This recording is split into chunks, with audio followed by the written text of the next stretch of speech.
Hello world, it's Sumi and today we're discussing astrological events of July. On the 3rd of July we will have Mercury Pluto opposition. Mercury is in the sign of Leo and Pluto is in Aquarius. Mercury is a sign of communication, thinking, the way we're speaking, and this aspect might drive you to dive deeper, to talk deeper, to investigate something. This aspect you might find in the charts of people who are good at researching, investigating, and diving deeper into something. So this aspect might also give you some intrusive and repetitive thoughts, and the best way to spend this time to escape this kind of like mind traps is to research something, to take this energy and to pour it into researching and diving and investigating.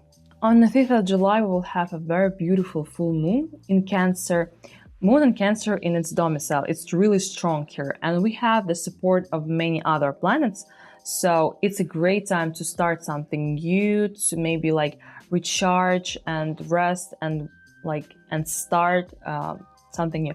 Especially in the fields of Cancer, it means like your family, your close relationships, your house, like the place you live in. You can decorate it differently with Venus, maybe change something.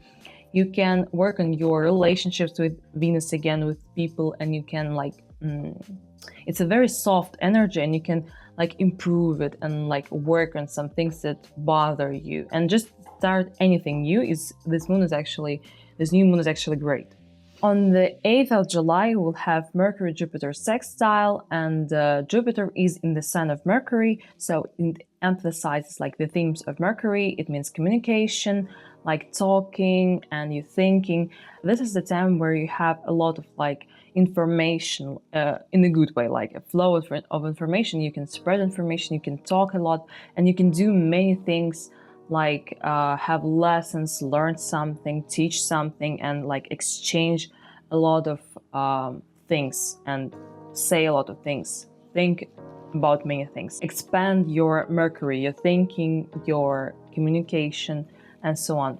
And on the 8th of July, moon is also in the sign of Leo, so it like emphasizes this sextile with this presence and your thinking, your emotions, and Jupiter with its expansion and desire to learn something new. All of that aligns, so you just have good time like for learning and thinking. On the 10th of July, we'll have Sun Saturn trine, and Saturn is a very structured and grounded planet, and Sun is about your desires and things that interest you, things that you want to do. So like discipline and structure aligns with your desires. It's a good time to work and to plan something and to be disciplined and start something grounding and something that takes your like discipline to be focused and to do something like in this state. On the 11th of July, Venus ingressed into Leo, and in Cancer, Venus is a bit introverted and like caught up in its watery feelings, like it's about something deep and maybe connected to family, like some deep connection. And in Venus, in Leo, Venus is more dramatic. It's it's flirty, it wants to play, and it wants maybe some drama, especially with upcoming Pluto opposition to Venus. So this is the time where you can like feel like you want to show your feelings, to make some gestures, and to make it beautiful and engaging and interesting. On the 12th of July, we'll have Venus Pluto opposition, and this is a very dramatic aspect because Venus is a planet of love and Pluto is about deep secrets, jealousy, power struggles. So these are the themes that you might experience during this time on the 12th of July. On the 5th of July, we will have Mars Saturn conjunction in Taurus, and this is probably the hardest and the most important aspect of the month. Mars is a very aggressive and like heated planet, and Uranus is also unpredictable, chaotic planet, and together they create like this chaotic energy that can result into some like catastrophes, some explosions, some riots, different things that this is an uncontrolled heated energy. These two uneasy planets, Mars and Uranus, conjunct star Algol, which is considered like the worst star in the zodiac at all. So we have like all the worst connotations, and it's really, in the history, it's really connected to bad things. Algol is the archetype of Medusa, and like many bad things happen when planet conjunct Algol. So it's a very like complicated conjunction. You might already feel this conjunction with the heat that you have, I mean temperature, and I think that it will stay this way till the end of the month. Mars-Uranus conjunction creates like this heat, and it might result into even some wildfires or some damages, especially for agriculture, because Taurus is a sign of agriculture. And the worst manifestation of this aspect probably will be on the 16th of July, because then Moon will move into Cancer, or into Scorpio, I'm sorry, and will make an opposition to Mars-Uranus conjunction. So it's a very complicated time. It's better not to like go, it's better to stay home and do everything that is safe, especially if you have planets in these degrees of fixed cross.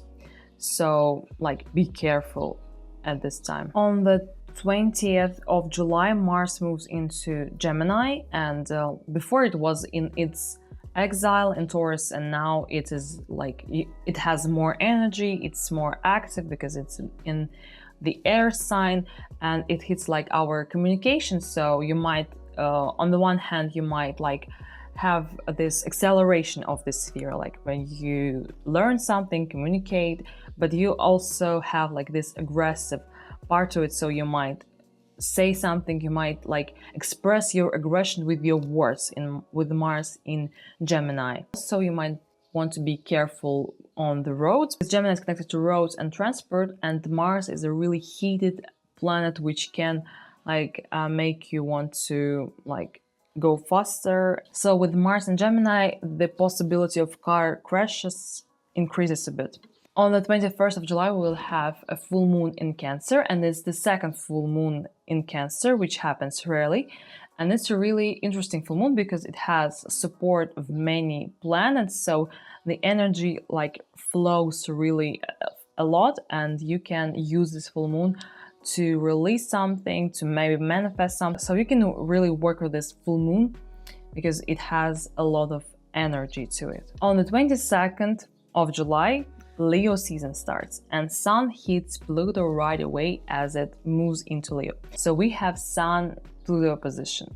And by now we already have a stellium in Leo with Mercury, Venus, and Sun.